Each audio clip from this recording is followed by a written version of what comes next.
Good evening, Toastmasters and dear guests. I hope I'm audible. All right. Let me ask you a question.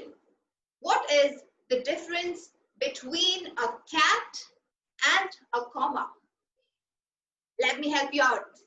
A cat has paws at the end of its claws, while a comma is a pause at the end of a clause. Now that I have your attention, let me dive into my communication stories. One day, as I was sitting by the beach, enjoying me time with my little sister, I saw the speedboat ride and wanted to hop onto it. I asked my sister to join in, and before she could resist or escape, I dragged her onto the boat. The ride was super fun. There were no safety measures, zero safety measures, no life jackets, and the gentleman who rowed the boat was far from being gentle. The next thing I knew, I was bouncing up and down in the boat because of the speed by which the boat was cutting through the water. Me and my sister were trying to hold on to something strong so that we don't fall off into the water. So in short, we were just lucky to be back safe at the shore. I thoroughly enjoyed the ride. However, my sister was furious. She could kill me for asking her to join on the ride.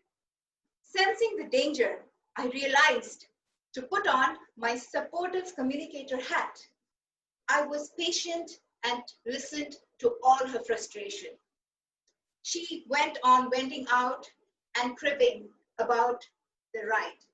I could have played the blame game and blamed her for being a spoiled sport, but I decided to be supportive as I didn't want to get bashed by her.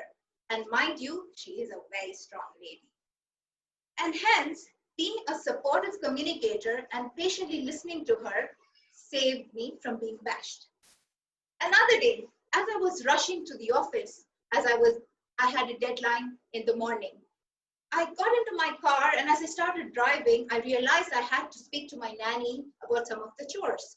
As I was trying to connect to the Bluetooth, I saw a white Dodge Charger behind me honking. On looking closely, I noticed there were two young men honking and giving me looks. As usual, I thought they were just eve teasing and ignored them. But guess what? These people were persistent. They pulled over to my car, but this time they had the siren on top of the car and put on their fluorescent yellow jackets, which read police. And that's when I realized these were policemen disguised as normal citizens.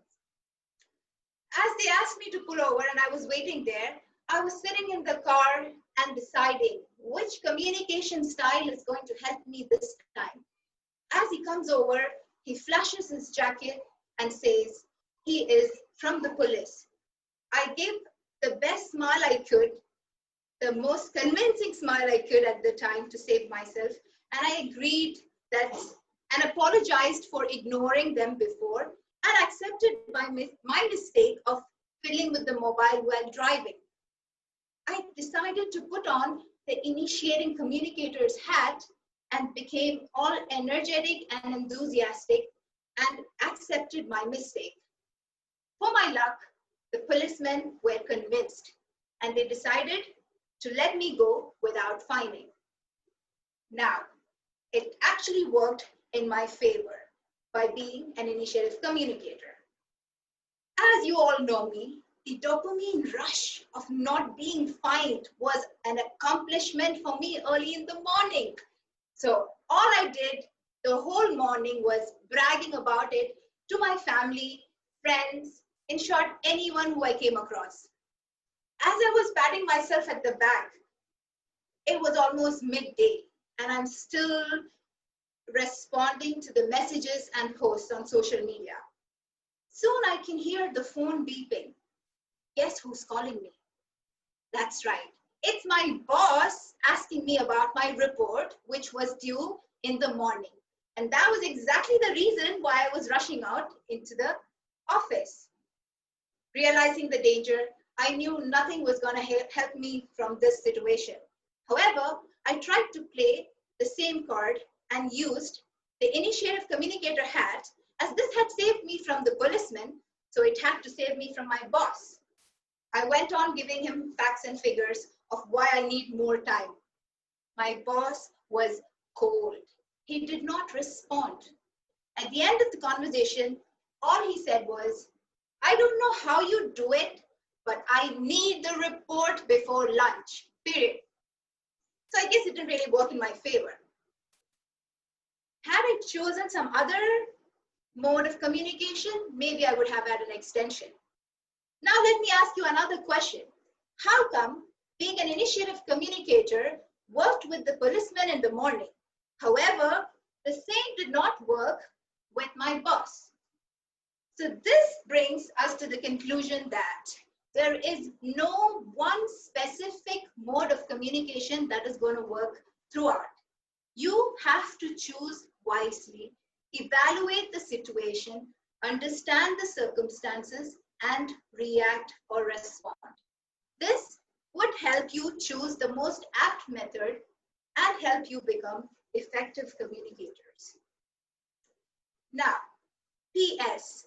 The next time you see a white Dodge Charger behind you, there's a 50% probability they are actual policemen.